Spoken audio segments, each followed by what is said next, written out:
Brad Williams, Excel Prime.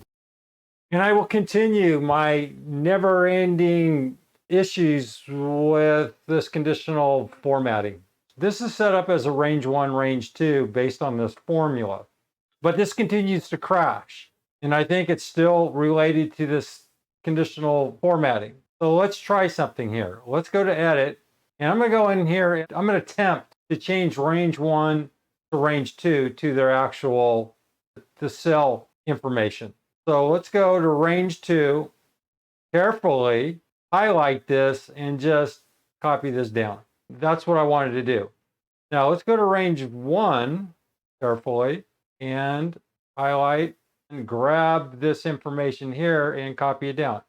And this time it worked. Before, it just spewed out some random stuff. I mean, it was ridiculous. Again, because of its unpredictability, or for whatever reason, we can't have absolute values here. So hit F4. I'm going to test this. I'm going to hit OK.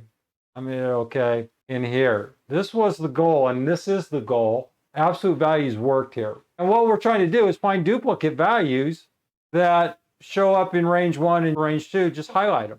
And that's the goal of this session, is to highlight duplicates. Hit Control S. We can highlight a single cell, as I just did. Now let's see if we can do the entire worksheet. 9. Well, that time it worked. Let's go back to 10. Control S. I tried to change this range to 8, and that worked this time. Here's the bottom line.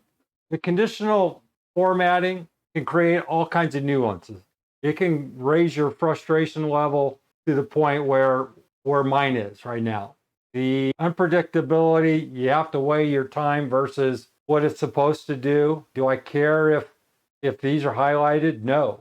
Let me stress, when you're dealing with conditional formatting, expect the unpredictable. Brad Williams, Excel Prime.